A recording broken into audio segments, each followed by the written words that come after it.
Fox News military analysts say Iran now is behind the insurgency in Iraq to a large extent. The war has morphed, it's shifted, and that U.S. forces are now fighting, an insurgency fueled by Iran. Is that true? I think the enemy is more complex than that. We are concerned about some Iranian involvement, particularly in the delivery of certain kind of weapons.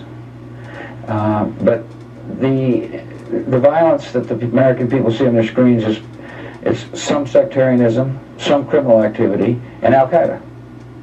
And we're dealing with all three. And the strategy in Iraq, or the tactics in Iraq, is changing constantly. And so obviously, if we see more Iranian involvement, we'll adjust our tactics to meet that threat.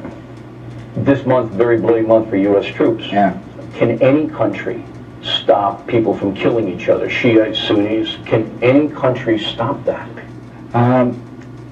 If the definition of success is no violence, hardly any society will be able to meet that.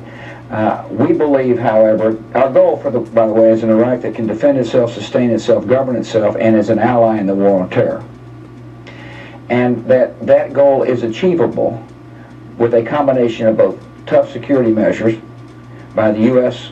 coalition and Iraqi forces, and a political process that recognizes that 15 million people want a unity government.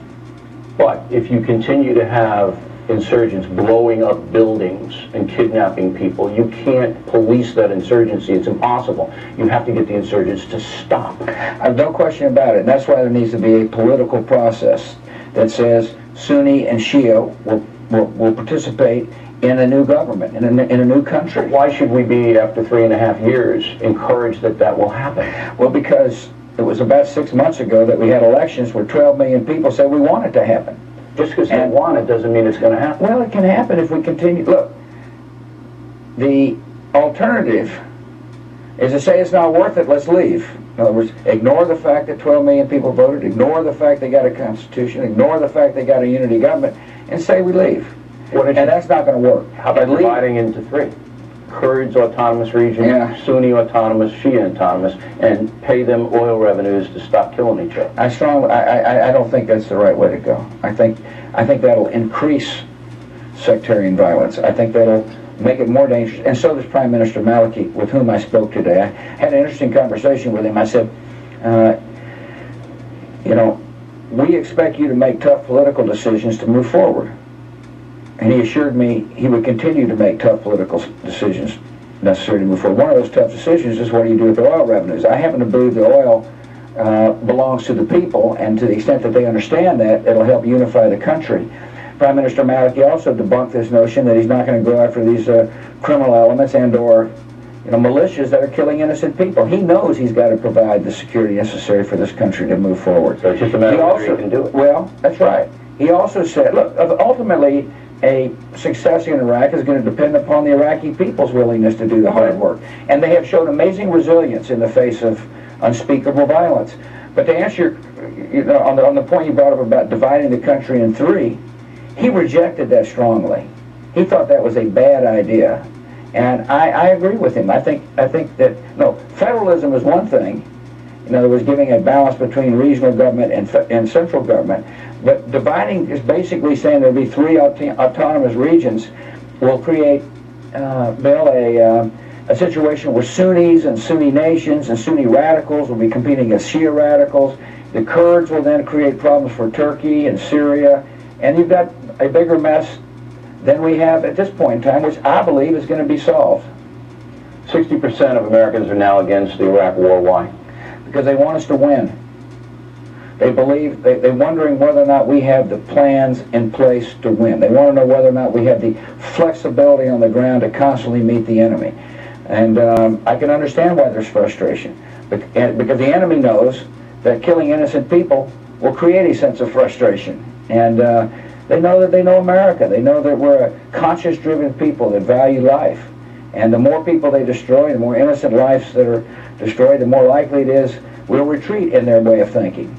This is what Osama bin Laden and Zawahiri had plainly stated that it's just a matter of time before America loses her nerve and leaves. There's one other reason they've turned against the war in Iraq is that the anti-Bush press pounds day in and day out in the newspapers, on the network news, in books like Bob Woodward's, that you don't know what you're doing there. You have no strategy, you don't listen to dissent, you've got this thing in your mind, and you're stubborn, and you just can't win it. Well, I'm disappointed that people would propagandize to that effect, because the stakes are too high for that kind of illogical behavior. We have got a plan. We've got first of all a stated goal, and I have said to our commanders on the ground, you achieve that goal, and we'll give you the tools necessary to do it.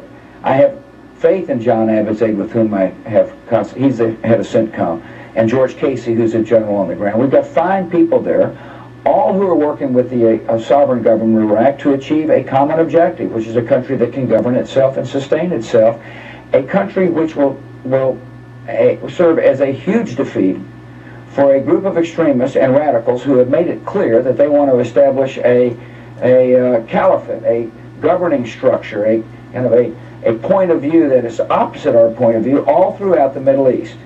But here's the stakes as far as I'm concerned. It is conceivable that within decades the Middle East will be a place where moderate governments have been toppled, extremists and radicals will have gained control of oil resources, and then will use that to create a blackmail situation against the West, and Iran will have a nuclear weapon to complicate the mix. And 20 or 30 years from now, if that were to be the case, people will look back and say, what happened to them? How come they couldn't see the threat, as a generation of Americans are dealing with something much more violent than we're seeing today? And so, to the critics who say we don't listen, of course we listen. But I listen to the most important people of all, the people on the ground who are actually in Baghdad making the difficult decisions necessary to help this government succeed.